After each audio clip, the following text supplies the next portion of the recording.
La culture est l'héritage de la noblesse du monde.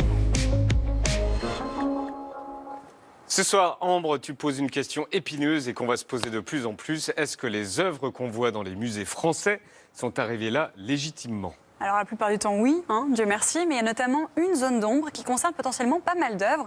Aujourd'hui, l'Assemblée nationale examine un projet de loi sur la restitution de 15 œuvres qui ont été spoliées à des familles juives par les nazis. Spoliées, ça veut dire qu'elles ont été volées, confisquées ou bien achetées à un prix dérisoire en profitant de la détresse financière de leurs propriétaires. Parmi ces œuvres, il y a des blockbusters que vous avez peut-être déjà vus au musée. Le tableau Le Père de Marc Chagall qui est exposé au Centre Pompidou à Paris ou encore Le Rosier sous les arbres de Klimt qu'on trouve au musée d'Orsay. La question des œuvres spoliées, c'est une histoire ancienne et importante qu'on va essayer de résumer. Retour en arrière, pendant la Seconde Guerre mondiale, les nazis ont opéré un véritable pillage d'œuvres d'art partout où ils passaient, et notamment en France pendant l'occupation. C'était destiné à remplir les musées du Reich, soit garnir des collections personnelles. Champion de ça, c'était Göring. On estime qu'il a piqué environ 2000 œuvres. Un wagon de son train personnel y était carrément dédié. Quand l'Allemagne a perdu, des expéditions entières ont cherché à retrouver ces œuvres d'art qui avaient été cachées par les nazis. Ici, par exemple, elles avaient été stockées dans une église. Ou bien ici, dans une mine de sel où les nazis avaient caché leur or et leur art. Sur cette photo, on peut voir le futur président américain Eisenhower en train d'examiner des tableaux qu'il trouve dans la mine. Là, c'est des soldats de son équipe qui ont découvert le tableau au conservatoire de Édouard Manet. Cette équipe était appelée les Monuments Men, une histoire folle dont Georges Clooney a même fait un film. En France, on n'avait pas Georges Clooney, mais on avait aussi des héros incroyables. Par exemple, cette femme, Rose Valland, qui était conservatrice du musée du jeu de paume et qui a documenté en cachette des dizaines de milliers de vols d'œuvres. Après la guerre, elle a permis de retrouver leurs traces. C'est une des résistantes les plus décorées de la Seconde Guerre mondiale.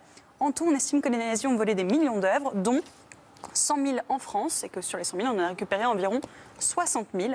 Et la partie compliquée, c'est donc les œuvres qui ont été spoliées à des familles, notamment des familles juives.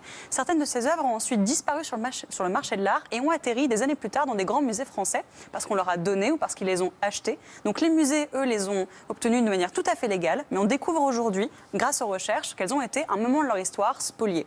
Et c'est là que se pose la question de les rendre. Une question compliquée, déjà parce qu'il faut des années d'enquête pour déterminer leur origine. On doit obtenir des preuves d'achat ou des preuves qu'il y a bien eu spoliation. Je certifie que M. Jean Zé, ancien ministre, qui habitait l'appartement au 3e étage, 14 rue de Bourgogne, dont je suis la concierge, a été pillé par les Allemands en 1940. Mais c'est aussi compliqué à cause d'un principe que je galère à prononcer, et la ministre aussi. Il est protégé par le principe d'inaliénabilité, son côté inaliénable. Principe de rang législatif inscrit dans le Code du patrimoine. L'inaliénabilité, un principe qui fait qu'on ne peut pas sortir les œuvres des collections publiques facilement. Il faut carrément faire une loi spéciale. Et c'est justement une loi de ce genre qui est discutée aujourd'hui et demain à l'Assemblée nationale. Pendant très longtemps, les musées n'ont pas voulu avoir cette discussion. Ils mettaient tout ça sous le tapis. Mais aujourd'hui, il y a un nouveau souffle politique sur la question des restitutions. Et la loi qui est débattue aujourd'hui est potentiellement un vrai pas en avant parce qu'elle concerne 15 œuvres qui sont exposées dans des musées phares, le Louvre, le Centre Pompidou, le musée d'Orsay, et qui sont ultra précieuses. Par exemple, le Rosier sous les arbres, c'est le seul Klimt qu'on a dans les collections nationales. Donc c'est un grand symbole que le musée d'Orsay ait accepté de leur rendre. Sortir des collections nationales un tableau d'une telle importance est une décision lourde et j'en mesure bien sûr le prix. Mais cette décision est notre honneur, elle est l'accomplissement de notre devoir face à l'histoire et elle honore, je crois, notre engagement collectif envers la mémoire des victimes de la barbarie nazie. Voilà, on a prouvé qu'il y a eu spoliation, les musées sont d'accord, maintenant il faut que les députés soient d'accord. Et pour finir, qu'est-ce qui se passe quand on restitue une œuvre? Alors il y a plusieurs cas de figure. Parfois les musées la gardent en échange d'une compensation financière, mais la plupart du temps on décroche littéralement l'œuvre et on la rend propriétaire. Eux ils en font ce qu'ils veulent, ils peuvent la garder, la vendre ou bien s'ils veulent la donner ou la prêter à des musées. Donc la restitution ça ne veut pas nécessairement dire qu'on ne pourra plus jamais les voir.